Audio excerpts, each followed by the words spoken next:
Welcome friends, welcome to our channel complete civil. આજે આપણે discuss કરવા જઈ રહ્યા છે technical terms which is use in CPM. CPM એટલે ક્રિટિકલ પાથ મેથડ. જે નેટવર્ક ડાયાગ્રામ તમે જોવો છો, જે ક્રિટિકલ પાથ મેથડમાં બને છે, તેમાં ઘણી બધી ટર્મ્સ યુઝ થાય છે. પણ આજે આપણે એટલી ટર્મ્સ એક્સપ્લેન કરવા જઈ રહ્યા છે કે જેથી તમે નેટવર્ક ડાયાગ્રામ ખૂબ જ ઇઝીલી ડ્રો કરી શકશો અને એની સાથે સાથે એને જે કેલ્ક્યુલેશન્સ છે એ કેલ્ક્યુલેશનમાં તમે ઇઝીલી સમજી શકો. એના માટે સૌથી પહેલા આપણે જે કંઈ પણ ટેકનિકલ ટર્મ્સની જરૂર છે એ ટર્મ્સ આજે આપણે ડિસ્કસ કરવા જઈ રહ્યા છે. હું સની મકવાણા આજે તમને ટોટલી એક્સપ્લેન કરવા જઈ રહ્યો છું. ઓકે, તો સૌથી પહેલા આ ટોપિક છે એક્ટિવિટી. એક્ટિવિટી એટલે શું? કોને કહેશો એક્ટિવિટી? એક્ટિવિટી મતલબ થાય છે કે જ્યારે કોઈ પણ વર્ક પરફોર્મ કરવામાં આવે, આ activity is a part of project denoted by arrow. એટલે આપણે જ્યારે કોઈ પણ વર્ક કરશું, એ મે બી પ્લાસ્ટર વર્ક હશે, બ્રિક વર્ક હોય, એક્સકેવેશન વર્ક હોય, કોઈ પણ વર્ક હોય, એને આપણે એક્ટિવિટી કહી શકીએ છીએ. બીજી ખાસ એક વસ્તુ કે એક્ટિવિટીને બતાવવા માટે એરોનો યુઝ થાય છે. અહીંયા ક્લિયર લખેલું છે એક્ટિવિટી ડિનોટેડ બાય એરો. એટલે એક્ટિવિટી તમારે દર્શાવવું હોય તો અહીંયા તમે જોઈ શકો છો એરોનો યુઝ કરવામાં આવે છે. તમારે કોઈ પણ વર્ક દર્શાવવું હોય તો એને એક્ટિવિટી કહેવાય અને એક્ટિવિટીને બતાવવા માટે એરો બતાવવામાં આવે છે. અને બીજી એક વસ્તુ કે એક્ટિવિટી બતાવવી હોય તો એના માટે તમારે સૌથી પહેલા તો જે વર્ક છે તે લખવું પડશે અને એ વર્ક કમ્પ્લીટ કરવા માટે તમારે કેટલો ટાઈમ જરૂરી છે તે લખવું પડશે. ફરીથી રિપીટ કરું છું કે એક્ટિવિટી એ એરોથી દર્શાવવી પડશે, જે તમે જોઈ શકો છો. અને એના માટે જે વર્ક તમે કરવા માંગો છો એ વર્ક અથવા તો એ એક્ટિવિટી કમ્પ્લીટ થવા માટે કેટલો ટાઈમ લાગશે એ ટાઈમ, એ બે વસ્તુની જરૂર પડશે. બીજી એક વસ્તુ કે એક્ટિવિટી દર્શાવવા માટે એક મેથડ છે એરોની અપર સાઈડ જે કંઈ વર્ક કરવાનું છે એ વર્ક, એ એક્ટિવિટી એ લખવું પડશે તમારે એરોની ઉપરની સાઈડ. અને એ એક્ટિવિટી કમ્પ્લીટ થવા માટે કેટલો ટાઈમ લાગશે તે એરોની નીચેની સાઈડ પર આવશે. ખ્યાલ આવી ગયો? તો એનો મતલબ એવો થયો કે એક્ટિવિટી એટલે કે એરોની ઉપરની સાઈડ પર તમારે વર્ક લખવાનું છે અને એરોની નીચેની સાઈડ પર એ વર્ક કમ્પ્લીટ થવા માટે કેટલો ટાઈમ લાગશે તે લખવાનું છે. બીજો ટોપિક છે ઇવેન્ટ. ઇવેન્ટ કોને કહેશો? ઇવેન્ટને બીજી રીતે નોડ તરીકે પણ ઓળખવામાં આવે છે, તમે જોઈ શકો છો. અને એ ક્યાં તો એક્ટિવિટીના સ્ટાર્ટિંગમાં દર્શાવવામાં આવશે અથવા તો એક્ટિવિટી કમ્પ્લીટ થઈ જાય ત્યારે દર્શાવવામાં આવશે. એટલે અહીંયા ક્લિયરલી લખેલું છે કે એ એના બિગિનિંગ અથવા તો એન્ડ, એક્ટિવિટીના સ્ટાર્ટિંગમાં અથવા તો એક્ટિવિટી કમ્પ્લીટ થાય ત્યારે દર્શાવવામાં આવે છે. અને એ નોડ એટલે કે ઇવેન્ટ એ દર્શાવવા માટે સર્કલનો યુઝ કરવામાં આવે છે, તમે જોઈ શકો છો. અહીંયા આપણે પહેલા સર્કલમાં 1 આપ્યું છે, બીજા સર્કલમાં 2 આપ્યું છે. પહેલું સર્કલ 1 એ તમારું એક્ટિવિટીનું સ્ટાર્ટિંગ પોઈન્ટ છે. આ એરોનું 1 જ્યાં લખ્યું છે તે સ્ટાર્ટિંગ પોઈન્ટ છે અને અહીંયા નંબર 2 આપ્યું છે તે તમારા એક્ટિવિટી પૂરી થઈ ગઈ છે એટલે નંબર 2 આપેલું છે, જે તમારી કમ્પ્લીશન ટાઈમ છે. તો સૌથી પહેલા એરોનો પાછળનો ભાગ જેને ટેલ કહેવામાં આવે છે અને એરોનો આગળનો ભાગ તેને હેડ કહેવામાં આવે છે. તો એરોના પાછળનો ભાગ એટલે કે ટેલ, તો આ ઇવેન્ટ એ એરોના પાછળના ભાગમાં છે, એટલે કે જ્યાં એક્ટિવિટી સ્ટાર્ટ થાય છે, જેથી જેને ટેલ કહેવામાં આવે છે, જેથી આ ઇવેન્ટને કહેવામાં આવે છે ટેલ ઇવેન્ટ. અને આ ઇવેન્ટ જ્યાં એ તમારા એરોના હેડ પાસે છે એટલે એને કહેવામાં આવ્યું છે હેડ ઇવેન્ટ. એટલે કન્ફ્યુઝ નહીં થવાનું. કોઈક વખત એવું કહેવામાં આવે કે ટેલ ઇવેન્ટ, તો ટેલ કોને કહેવાય? તો એરો છે એનો પાછળનો ભાગ જેને ટેલ કહેવામાં આવે છે, જેથી આ ઇવેન્ટને ટેલ ઇવેન્ટ કીધી છે. જ્યારે એરોનો આ આગળનો ભાગ છે જેથી એને હેડ ઇવેન્ટ કીધું છે. આઈ હોપ તમને ખ્યાલ આવી ગયો હશે. તો આપણે અહીંયા બે વસ્તુ જોઈ છે, એક્ટિવિટી અને ઇવેન્ટ. એક્ટિવિટીને એરોથી દર્શાવવામાં આવે છે જ્યારે ઇવેન્ટને સર્કલથી દર્શાવવામાં આવે છે. ઓકે, હવે નેક્સ્ટ ટોપિક પર આગળ વધીએ. તો ટાઈપ્સ ઓફ એક્ટિવિટી. એક્ટિવિટી કઈ કઈ ટાઈપની હોય છે? તો સૌથી પહેલી એક્ટિવિટી છે predecessor activity. Activity that must completed immediately period to start of another activity.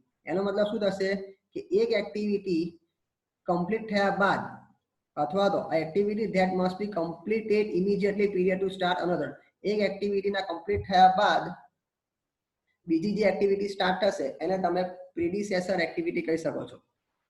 તમે જોઈ શકો છો ફિગરમાં કે એક્ટિવિટી એ જેવી કમ્પ્લીટ થાય છે તેવી જ એક્ટિવિટી બી સ્ટાર્ટ થશે. ઓકે, એટલે એને એક્ટિવિટી બી ને શું કહેવાશે? એક્ટિવિટી એ ની પ્રીડિસેસર એક્ટિવિટી. સક્સેસર એક્ટિવિટી કોને કહેશો? બીજો નંબર છે સક્સેસર એક્ટિવિટી. તો activity which cannot be started until one or more activities are completed.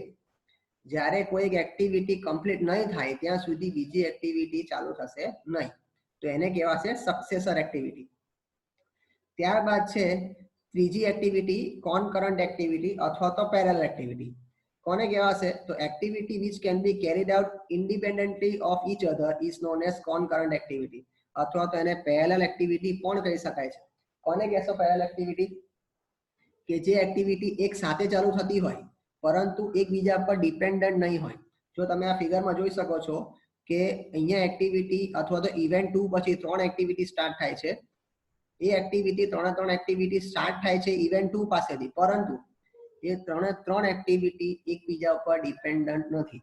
ત્રણ એક્ટિવિટી અલગ અલગ છે અને એક સાથે સ્ટાર્ટ થાય છે, જેથી કરીને એને પેરેલલ એક્ટિવિટી પણ કહી શકાય છે.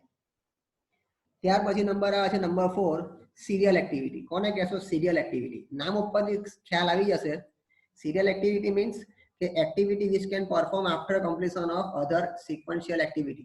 એટલે કે એક એક્ટિવિટી કમ્પ્લીટ થયા બાદ જ્યારે બીજી એક્ટિવિટી સ્ટાર્ટ થાય છે તો તમે એને સિક્વન્શિયલ એક્ટિવિટી કહી શકો છો.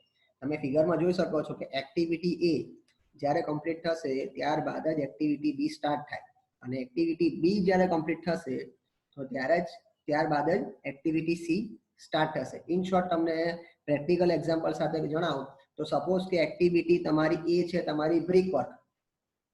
તો જ્યાં સુધી તમારું એક્ટિવિટી એ એટલે કે બ્રિક વર્ક કમ્પ્લીટ થાય ત્યારબાદ એક્ટિવિટી બી એટલે કે પ્લાસ્ટર વર્ક આપણે સપોઝ રાખીએ તો બ્રિક વર્ક થાય ત્યારબાદ જ પ્લાસ્ટર વર્ક થશે અને પ્લાસ્ટર વર્ક કમ્પ્લીટ થાય ત્યારબાદ એક્ટિવિટી સી એટલે કે કલર વર્ક. તો સપોઝ સૌથી પહેલા એક્ટિવિટી એ એટલે બ્રિક વર્ક કમ્પ્લીટ થશે ત્યારબાદ પ્લાસ્ટર વર્ક થાય અને પ્લાસ્ટર વર્ક કમ્પ્લીટ થયા બાદ જ કલર થાય. તો આ એક સિરિયલ એક્ટિવિટી થઈ. તો તમે 4 એક્ટિવિટી અત્યારે જોઈ અહીંયા: predecessor activity, successor activity, parallel activity અને સિરિયલ એક્ટિવિટી. અને છેલ્લી એક્ટિવિટી ડમી એક્ટિવિટી. જ્યારે આપણે નેટવર્ક ડાયાગ્રામ ડ્રો કરીએ છીએ અને નેટવર્ક ડાયાગ્રામ ડ્રો કરવામાં કોઈક કરેક્શન આવે અથવા તો નેટવર્ક ડાયાગ્રામ ડ્રો નહીં કરી શકાય તો તે ટાઈમે જે એક્ટિવિટી મૂકવામાં આવે છે અથવા તે એક્ટિવિટીને ડમી એક્ટિવિટી કહી શકાય. બીજી એક ખાસ વસ્તુ, ડમી એક્ટિવિટી કોઈ પણ પ્રકારનો ટાઈમ બતાવતું નથી અથવા તો કોઈ પણ પ્રકારનો ટાઈમ કન્ઝ્યુમ કરતું નથી. અને બીજી એક વસ્તુ કે ડમી એક્ટિવિટીને ડોટેડ લાઈન વડે દર્શાવવામાં આવે છે. તમે જોઈ શકો છો અને ફિગરમાં તમે બતાવ્યું છે ડમી એક્ટિવિટીને તમે ફક્ત અને ફક્ત ડોટેડ લાઈન વડે દર્શાવી શકો છો. અને એક ખાસ વસ્તુ ફરીથી કહી દઉં છું કે ડમી એક્ટિવિટીમાં કોઈ પણ દિવસ ટાઈમ બતાવવામાં આવતો નથી. એમાં ટાઈમ 0 હોય છે. એનો યુઝ ફક્ત અને ફક્ત લોજિકલ નેટવર્ક ડાયાગ્રામ મેન્ટેન કરવા માટે જ થાય છે. ખ્યાલ આવે છે? ઓકે, તો અહીંયા તમારી ટાઈપ્સ ઓફ એક્ટિવિટી કમ્પ્લીટ થાય છે. ફરીથી ખબર જોઈ લઈએ. ટાઈપ્સ ઓફ એક્ટિવિટી તમારો predecessor activity, successor activity, parallel activity અને સિરિયલ એક્ટિવિટી અને લાસ્ટ જસ્ટ હમણાં આપણે ટ્રાય કર્યું તે ડમી એક્ટિવિટી. હવે આગળ વધીએ ટાઈપ્સ ઓફ ઇવેન્ટ. આપણે જસ્ટ વાત કરી કે ઇવેન્ટને સર્કલથી દર્શાવવામાં આવે છે. ટેલ ઇવેન્ટ કોને કહેશો? ટેલ ઇવેન્ટ તમે આ ફિગરમાં જોઈ શકો છો. સપોઝ એક્ટિવિટી એની વાત કરીએ તો એક્ટિવિટી એ માટે ટેલ કયું થશે? આ પોઈન્ટ. તો એક્ટિવિટી એ માટે ટેલ ઇવેન્ટ શું થશે? 1. એક્ટિવિટી બી માટે ટેલ ઇવેન્ટ શું થશે? 2. એક્ટિવિટી બી માટે ટેલ ઇવેન્ટ શું થશે?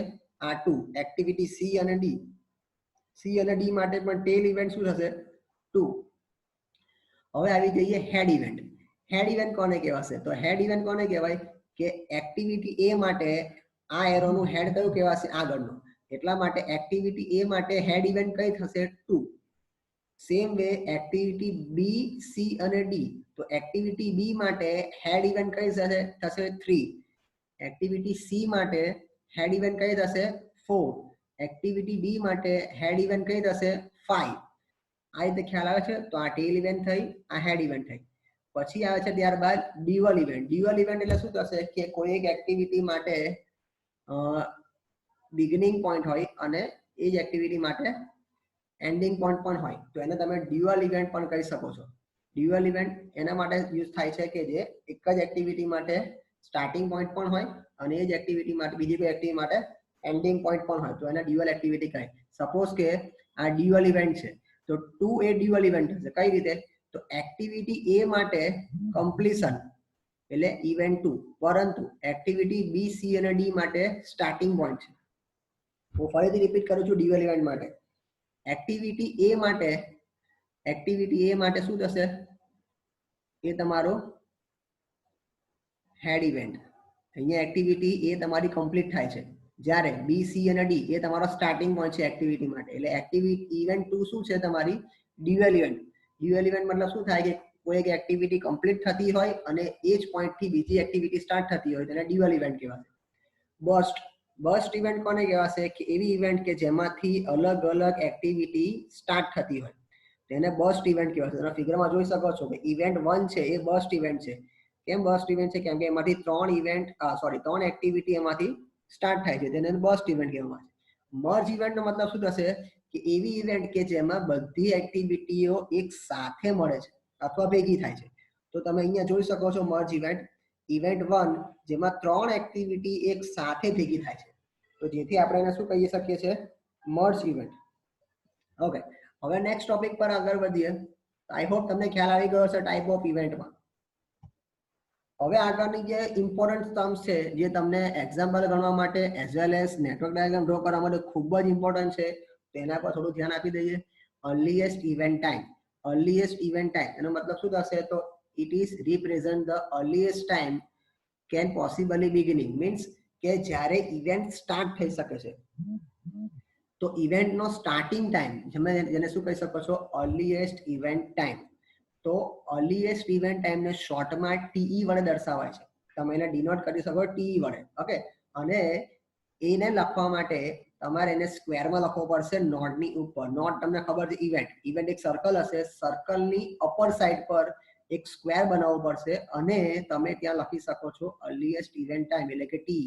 ટી ની જે વેલ્યુ આવશે એ તમે તમારી ઇવેન્ટની ઉપર તરફ લખી શકો છો. એક રૂલ્સ છે.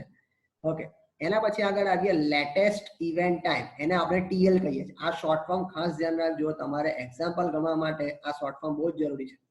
તો લેટેસ્ટ ઇવેન્ટ ટાઈમ જેને આપણે ટીએલ કહી શકીએ છીએ. લેટેસ્ટ ઇવેન્ટ ટાઈમને શું કહેવાશે? કે જ્યારે ઇવેન્ટ લેટેસ્ટ જ્યારે સ્ટાર્ટ થાય છે, તો તમે એને કહી શકો છો without affecting schedule project. May be possible કે કોઈ ટાઈમમાં ચેન્જીસ આવે અને એનો લેટેસ્ટ ટાઈમ પર જ્યારે ઇવેન્ટ સ્ટાર્ટ થશે તો એને લેટેસ્ટ ઇવેન્ટ ટાઈમ કહી શકાય, જેને ટીએલ થી દર્શાવવામાં આવે છે. તો ટીઈ અને ટીએલ માં એક બેઝિક ડિફરન્સ શું આવશે? તો ટીઈ ને દર્શાવવા માટે સ્ક્વેરનો યુઝ થાય છે. તમે જોઈ શકો છો સ્ક્રીન ઉપર. તો એ સ્ક્વેર તમારે ઇવેન્ટની અપર સાઈડ દર્શાવવાનું છે, જ્યારે ટીએલ તમારે ઇવેન્ટની નીચેની સાઈડ પર લખવાનું છે. એટલે ક્લિયર લખ્યું. અને બીજી એક વસ્તુ કે ટીએલ એટલે કે લેટેસ્ટ ઇવેન્ટ ટાઈમ એ તમારે ટ્રાયેંગલમાં દર્શાવવાનું છે. એટલે ટી તમારે સ્ક્વેરમાં લખવાનું છે, ટીએલ તમારે ટ્રાયેંગલમાં લખવાનું છે. અને બીજી એક ખાસ વસ્તુ કે ટીએલ તમારે નોડ એટલે કે ઇવેન્ટની નીચેના ભાગમાં લખવાનું રહેશે. ઓકે, હવે આગળ આવશે અર્લીએસ્ટ સ્ટાર્ટિંગ ટાઈમ. એને આપણે કહી શકીએ છીએ EST. It is defined as the earliest possible time at which the activity can start. Means એવો ટાઈમ કે જ્યારે એક્ટિવિટી સ્ટાર્ટ થશે એને આપણે કહી શકીએ છીએ EST. આ બે પોઈન્ટ જે છે ટી અને ટીએલ એ ઇવેન્ટ માટે છે. EST જે છે એ તમારે એક્ટિવિટી માટે છે, કે જ્યારે એક્ટિવિટી સ્ટાર્ટ થશે તે ટાઈમને અર્લીએસ્ટ સ્ટાર્ટિંગ ટાઈમ એટલે કે EST દર્શાવાય છે. Earliest finish time. It is the earliest possible time at which activity can finish. એક એવો ટાઈમ કે જેમાં એક્ટિવિટી તમારી કમ્પ્લીટ થશે તો એને શું કહેવાય?